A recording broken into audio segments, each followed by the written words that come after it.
Hello everyone, आप लोग का बहुत बहुत स्वागत है जीके ओशन यूट्यूब चैनल पर। I welcome you all to GK ocean YouTube channel. देखिए, आज के इस पर्टिकुलर वीडियो सेशन में हम लोग साइंस की सीरीज़ को आगे बढ़ाते हुए मोस्ट इम्पॉर्टेंट 15 क्वेश्चन को डिस्कस करने वाले हैं, जो कि आपके आने वाले एग्जाम के लिए इम्पॉर्टेंट है। देखिए, क्वेश्चन बहुत ही सेलेक्टेड इंक्लूड किया गया है, सभी क्वेश्चन इंपॉर्टेंट हैं और कुछ क्वेश्चन ऐसे हैं जो कि एग्जाम में आए हुए हैं। तो चलिए हम लोग अपना आज का डिस्कशन स्टार्ट करते हैं। डिस्कशन को स्टार्ट करने से पहले अगर अभी आप चैनल पर नए हैं तो चैनल को सब्सक्राइब कीजिएगा और इसको अपने फ्रेंड सर्कल में वीडियो को शेयर कीजिएगा एंड लाइक भी कीजिएगा। ठीक है, आप लोग गूगल प्ले स्टोर पर जा करके जीके ओशन का एप्लीकेशन भी डाउनलोड कर सकते हैं। तो आज का हमारा पहला क्वेश्चन है, विषाणु संक्रमित कर सकते हैं जीवाणुओं को, कवकों को, पादपों को, इनमें से आपको सही उत्तर बताना है। ठीक है, तो देखिए यहाँ पे हमारा सही आंसर रहेगा विषाणु संक्रमित कर सकते हैं जीवाणुओं को भी, कवकों को भी और पादप को भी। तो यहाँ पे ऑप्शन नंबर 4 हो जाएगा हमारा सही आंसर। ठीक है, नेक्स्ट क्वेश्चन देखिए, यहाँ पे कुछ इंपॉर्टेंट फैक्ट है, आपको अच्छे से इसको रिवाइज कर लेना है। देखिए, विषाणु प्रबल संक्रामक अभिकर्ता होते हैं जो जीवाणु, प्रोटोजोआ, शैवाल, वनस्पति और पशुओं सहित सभी जीव रूपों को संक्रमित कर सकते हैं। ठीक है, जीवाणुओं को संक्रमित करने वाले विषाणु बैक्टीरिया फेज कहलाते हैं एंड कवकों को संक्रमित करने वाले विषाणु माइको वायरस कहलाते हैं। ठीक है, जबकि पादपों को संक्रमित करने वाले विषाणु पादप विषाणु कहलाते हैं। ये तीनों नाम आपको अच्छे से याद कर लेना है। नेक्स्ट क्वेश्चन है, निम्नलिखित कथनों पर आपको बताना है कि कौन से कथन सही हैं। पहला दिया हुआ है कि विषाणुओं में ऊर्जा उत्पादन के लिए आवश्यक एंजाइम नहीं होते हैं। दूसरा दिया हुआ है स्टेटमेंट कि विषाणु को किसी भी संश्लेषित माध्यम में संवर्धित किया जा सकता है एंड थर्ड दिया हुआ है कि विषाणु का एक जीव से दूसरे जीव में संचरण केवल जैविकीय संवाहकों द्वारा ही होता है। तो देखिए, यहाँ पे हमारा जो सही कथन है वो है कौन सा, वो है पहला और तीसरा। ठीक है, पहला और तीसरा हमारा सही कथन है, तो यहाँ पे ऑप्शन नंबर 3 हो जाएगा हमारा सही आंसर। नेक्स्ट क्वेश्चन है, निम्नलिखित में से कौन जल को जीवाणु मुक्त करने हेतु प्रयोग होता है। तो यहाँ पे हमारा सही आंसर हो जाएगा ओजोन। ठीक है, क्लोरीन डाइऑक्साइड एंड क्लोरेमीन, यानी कि यहाँ पे तीनों ही यूज़ किया जाता है। क्या ओजोन भी किया जाता है, क्लोरीन डाइऑक्साइड भी किया जाता है और क्लोरोमीन भी किया जाता है। तो ऑप्शन नंबर 4 हो जाएगा यहाँ पे हमारा सही आंसर। नेक्स्ट क्वेश्चन है, साल्क टीका निम्नलिखित में से किस व्याधि से संबंधित है। तो देयर इज 4 ऑप्शन गिवन और यहाँ पे हमारा सही आंसर रहेगा पोलियो। ठीक है, देखिए यहाँ पे दिए गए इसमें देखिए टीका और यहाँ पे खोजकर्ता के नाम दिए हुए हैं, आपको ये अच्छे से रिवाइज कर लेना क्योंकि यहाँ से क्वेश्चन पूछे जाते हैं। पहला दिया हुआ है चेचक, तो इनके टीके खोजकर्ता कौन थे, एडवर्ड, कई बार पूछा भी गया है। ठीक है, इंसुलिन बेंटिंग और पोलियो ये हो जाएंगे जॉन ई साल्क और फोर्थ है टीबी, ये हो जाएगा यूरिन कॉल मेट। ठीक है, तो ये आपको अच्छे से याद कर लेना है। नेक्स्ट क्वेश्चन है,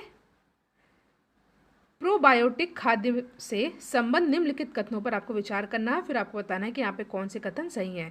पहला दिया हुआ है, प्रोबायोटिक खाद्य में सजीव दीवार विद्यमान होते हैं जो मानव के लिए लाभकारी हो जाते हैं और प्रोबायोटिक खाद्य अंतर्फ्लोरा के अनुरक्षण में सहायक देता है। तो देखिए यहाँ पे जो हमारा सही आंसर रहेगा पहला और दूसरा दोनों ही यहाँ पे हमारा कथन सही है। आपको अच्छे से देखिए, आज के क्वेश्चन का लेवल थोड़ा हाई है तो आपको अच्छे से सभी क्वेश्चन को रिवाइज कर लेना है, याद कर लेना है और पहले की वीडियो को भी आपको अच्छे से देख करके क्वेश्चन को लर्न कर लेना है। नेक्स्ट क्वेश्चन है, निम्नलिखित में से कौन सा सूक्ष्म जीव उर्वरक के रूप में प्रयोग होता है। तो होता है ये साइनोबैक्टीरिया और ध्यान दीजिएगा ये क्वेश्चन एग्जाम में कई बार पूछा गया है। ठीक है, यहाँ से आपको कुछ इंपॉर्टेंट फैक्ट अच्छे से रिवाइज कर लेने हैं। पहला क्या दिया हुआ है, देखिए साइनोबैक्टीरिया या नील हरित शैवाल एक जीवाणु फाइलम होता है और जिसका उपयोग जैविक खाद्य की तरह होता है। सेकंड है कि साइनोबैक्टीरिया वायुमंडलीय नाइट्रोजन का यौगिकीकरण कर फसल को आंशिक मात्रा में नाइट्रोजन की पूर्ति करता है, इंपॉर्टेंट है ये। एंड यह जैविक खाद्य रासायनिक उर्वरक का सस्ता व सुलभ विकल्प है जो कि मिट्टी की गुणवत्ता व उर्वरता बनाए रखता है। नेक्स्ट क्वेश्चन है आपके सामने, निम्नलिखित कथनों पर विचार करना है, कौन से सही है ये आपको बता रहा है। पहला दिया हुआ है, देखिए कि अश्रु ग्रंथि का क्रियाशील ना होना विटामिन ए की कमी का मुख्य लक्षण है। विटामिन ए जिसका केमिकल नेम रेटिनॉल होता है, रासायनिक नाम। पहला कथन ये दिया हुआ है। दूसरा कथन दिया हुआ है कि विटामिन B1 की कमी अपाचन तथा हृदय अपवृद्धि का कारण हो सकती है। तीसरा दिया हुआ विटामिन C की कमी मांसपेशियों में पीड़ा का कारण हो सकती है। चौथा दिया हुआ विटामिन D की कमी मूत्र में Ca++ के अधिक क्षरण का कारण होते हैं। देखिए यहाँ पे सभी कथन हमारे सही हैं, ठीक है। 1 2 3 4 सभी कथन हमारे यहाँ पे सही है, ठीक है। विटामिन C का केमिकल नेम होता है एस्कॉर्बिक एसिड। विटामिन D का केमिकल नेम होता है कैल्सिफेरॉल। विटामिन A का मैंने बताया क्या होता है रेटिनॉल। देखिए विटामिन B के कई टाइप होते हैं, B1 B2 B3 B6 B7, ठीक है। और विटामिन B1 का केमिकल नेम होता है थायमिन, ठीक है। देखिए अश्रु ग्रंथि एक बहिस्रावी ग्रंथि होती है और बहिस्रावी ग्रंथियों से एंजाइम का स्राव होता है, ठीक है। नेक्स्ट क्वेश्चन है आपके सामने, निम्नलिखित में से कौन सा मिश्रित उर्वरक है, ठीक है। यूरिया, कैम, अमोनियम सल्फेट या MPK। तो यहाँ पे हमारा सही आंसर होगा ammonium sulphate. Option number 3 is our correct answer. देखिए आज के क्वेश्चन आपको कैसे लगे कमेंट सेक्शन में ज़रूर बताइएगा। नेक्स्ट क्वेश्चन है, ट्रांसफार्मर का क्रोड बना होता है, तो ये बना होता है नरम लोहे का, ठीक है, नरम लोहे का। तो ऑप्शन नंबर 2 हो जाएगा यहाँ पे हमारा सही आंसर। देखिए ट्रांसफार्मर एक ऐसी युक्ति है जिसके द्वारा AC वोल्टता को मान से दूसरे अधिक या कम मान में परिवर्तित किया जाता है, ठीक है। ट्रांसफार्मर में 2 कुंडलियाँ होती हैं जो एक कोमल लौह क्रोड पर लिपटी होती हैं और यह विद्युत चुंबकीय प्रेरण के सिद्धांत पर कार्य करता है। थर्ड वाला आपको अच्छे से याद कर लेना है, विद्युत चुंबकीय प्रेरण के सिद्धांत पर काम करता है। 10th क्वेश्चन है हमारा, निम्नलिखित में से कौन ट्रांजिस्टर का एक महत्वपूर्ण भाग है, आर्सेनिक, जर्मेनियम, ऑस्मियम या रेडियम। तो यहाँ पे हमारा सही आंसर हो जाएगा जर्मेनियम, ठीक है। ये भी क्वेश्चन कई बार पूछा गया, ऑप्शन नंबर 2 हो जाएगा हमारा यहाँ पे सही आंसर।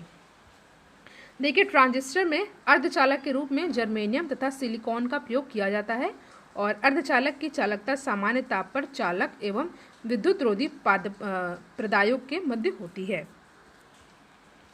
नेक्स्ट क्वेश्चन है, एक युक्ति जो इलेक्ट्रिकल ऊर्जा को यांत्रिक ऊर्जा में बदल देती है, ठीक है। इलेक्ट्रिकल को मैकेनिकल में जो बदल देती है वो क्या है, तो ये होता है मोटर, ठीक है। ऑप्शन नंबर 4 हो जाएगा हमारा करेक्ट आंसर। देखिए ये आपको अच्छे से रिवाइज कर लेना है, जल्दी से मैं आपको बता देती हूँ। देखिए जो विद्युत मोटर होता है वो विद्युत ऊर्जा को यांत्रिक ऊर्जा में बदल देता है। डायनेमो जो होता है वो यांत्रिक ऊर्जा को विद्युत ऊर्जा में बदल देता है।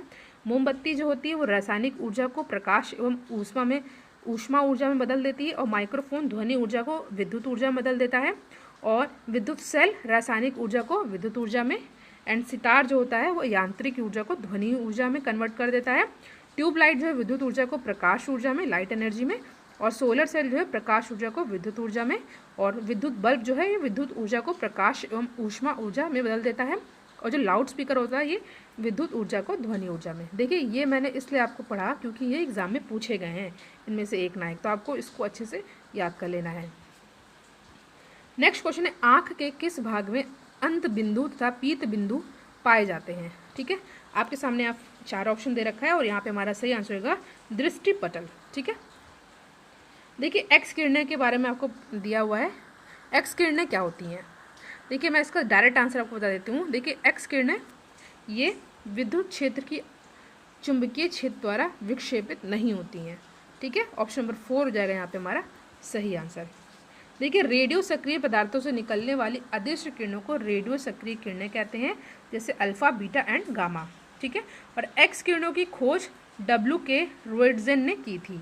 ये आपको थर्ड वाला अच्छे से याद कर लेना है, एग्जाम में पूछा गया है। क्वेश्चन है, निम्नलिखित में से किसकी उच्चतम ऊर्जा होती है। ये भी क्वेश्चन एग्जाम में पूछा गया है, इंपॉर्टेंट है ये। तो यहाँ पे हमारा सही आंसर होगा उच्चतम ऊर्जा किसकी होती है, गामा किरणों की, ठीक है। 15th क्वेश्चन है, आज का लास्ट क्वेश्चन है, ताप बढ़ने के साथ द्रव की श्यानता क्या होती है, ये घटती है, ठीक है, घटती है। ऑप्शन नंबर 2 हो जाएगा यहाँ पे हमारा सही आंसर। देखिए श्यानता तरल का वह गुण है जिसके कारण तरल की विभिन्न परतों के मध्य आपेक्षिक गति का विरोध होता है, और श्यानता केवल द्रव और गैसों का गुण है। ये आपको बहुत अच्छे से याद कर लेना है। देखिए यहाँ पे हमने साइंस से कुछ बहुत ही इंपॉर्टेंट 15 क्वेश्चन को डिस्कस किया है, जो कि आपके एग्जाम के लिए बहुत ही ज़्यादा इंपॉर्टेंट है। साइंस के और भी वीडियो चैनल पर ऑलरेडी अपलोडेड हैं, आप उन वीडियोस को ज़रूर देखिएगा। उनकी प्लेलिस्ट बनी हुई है, साथ साथ GK and reasoning and maths की भी प्लेलिस्ट बनी हुई है, तो आप उन वीडियोज़ को ज़रूर देखिएगा। तो ये आज के हमारे कुछ इंपॉर्टेंट 15 क्वेश्चन थे। Thank you so much for watching. इसका नेक्स्ट पार्ट चैनल पर जल्दी ही अपलोड होगा और वीकली करंट अफेयर का नेक्स्ट पार्ट आज शाम तक अपलोड हो जाएगा। तो thank you so much for watching. Video को आप लोग लाइक एंड शेयर भी कीजिएगा। Thank you.